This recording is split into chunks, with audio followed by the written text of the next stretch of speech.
You wake up already tired, long before the day even begins, after a preschooler's 3 a.m. whisper for water, a first grader's permission slip on the counter, and a laptop's blinking light that never seems to sleep.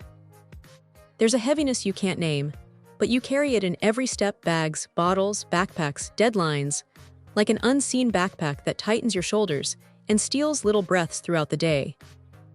You pull on a smile for the camera of life, practicing patience and composure even as your back pinches.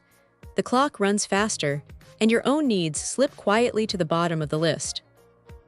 Little signs start adding up: the coffee you spill on the way to a meeting, the keys you drop twice, the sigh you didn't mean to let out when someone asked for one more thing.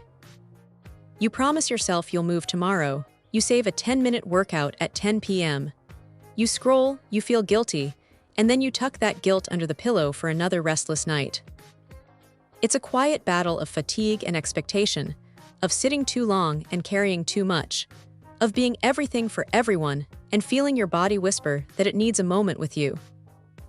You tell yourself it shouldn't be this hard, that you used to flow through yoga like breath, that beginning again should be easy, and the self-talk turns sharp where tenderness is needed most. Sticky notes, abandoned schedules, a dusty yoga mat under the couch, and a calendar that holds your promises like pressed flowers, pretty to look at and fragile when the week begins. Slowly, you wonder if maybe you're the problem, if motivation skipped your house, if discipline refuses to visit mothers who are busy and loving and running on borrowed sleep.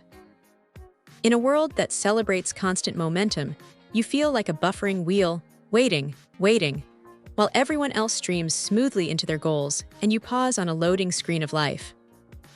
You fold into the softness of a late-night moment, tears quiet and private, the kind that slip out when the house is finally still and your heart can finally speak. You pull back from invitations and conversations, nodding while your mind drifts, and even your body feels like something you borrowed and forgot how to fit into. When the exhaustion keeps looping, it starts to feel permanent, like maybe this fog has a forever, and the old spark of movement appears as a memory instead of a possibility. In the quiet, a question rises. How long can you run on empty while promising yourself that tomorrow you'll refill what's been empty for far too long?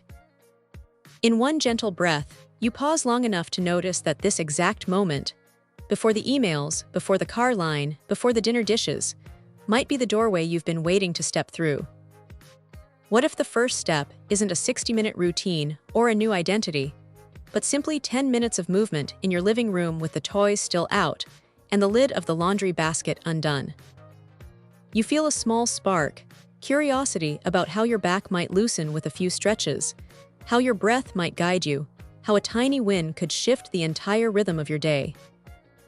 Maybe you're not behind or broken, just busy and brave, and maybe you never learned how to fit movement into motherhood because no one ever showed you the gentle way. You realize the barrier wasn't you. It was an all-or-nothing story that demanded perfection, when what your season of life needs is the mercy of small, consistent steps that bend to your reality. Feeling overwhelmed doesn't make you weak. It makes you human in a demanding chapter, and starting again as a true beginner is an act of courage that will ripple into every part of your life. You let go of the shame that kept you stuck, recognizing that your worth was never in a workout streak, and your body is not a project, but a partner ready to rejoin you. You roll out a mat beside the couch, set a quiet 10-minute timer, and promise to move only as gently as you would guide your child through their first day of school. With slow neck rolls, a child's pose, and a few standing stretches, you feel the first warmth of circulation, like the lights are turning on room by room inside your body. There's a brief spark of pride, quiet and tender, because you kept a promise to yourself, and you feel safe in this new pace that doesn't demand perfection to grant you progress. Your mind softens around the edges, the to-do list stops shouting, and the next step looks simple. Another 10 minutes tomorrow, maybe after drop-off or right before dinner simmers. The afternoon slump doesn't hit as hard, your posture lifts on the video call, and you notice that your breath feels like a friend rather than a stranger you're chasing. You sleep a little deeper, you react a little softer, you laugh a little sooner, and the house feels lighter even though nothing outside you changed, except the way you're treating yourself. You begin to think, maybe I can do this, not as a perfect plan, but as 10 to 20 minutes that meet me where I am, on the carpet, in pajamas, with no equipment and no apology. The old story that said you must be all in or not at all dissolves, replaced by a truth that small steps compound, that gentle effort counts, and that kindness to yourself builds strength you can feel. You stretch before the kids wake, or you stretch after bedtime. Either way, you feel your back unwind, your hips release, and your inner voice say, "See, we are capable and growing."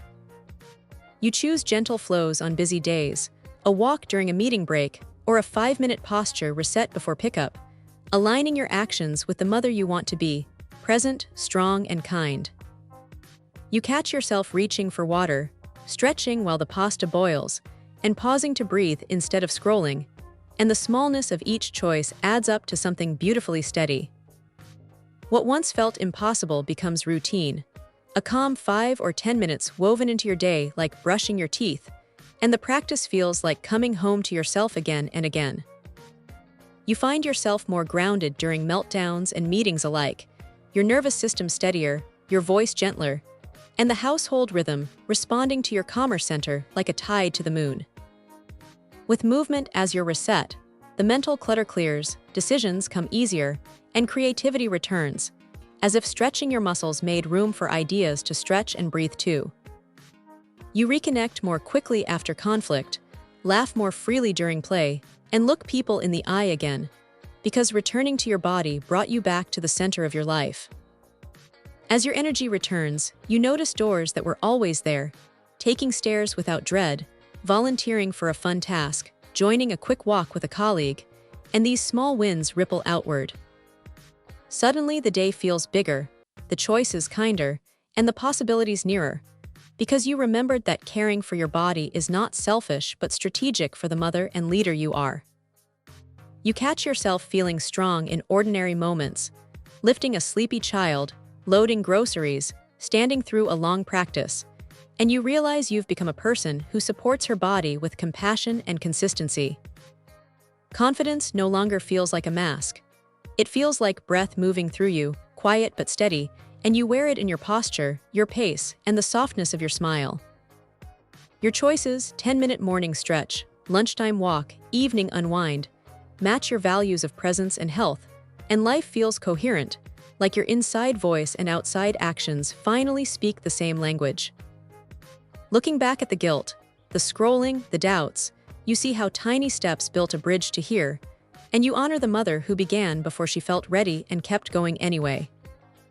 It dawns on you that this is not about fitting into an old version of yourself, but about writing a kinder story where strength looks like showing up, gently, and letting it change you from the inside.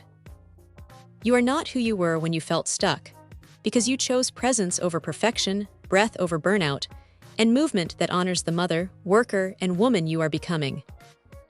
If you're ready, take one small next step, not for the outcome, not for approval, but for the woman who is returning to herself 10 mindful minutes at a time.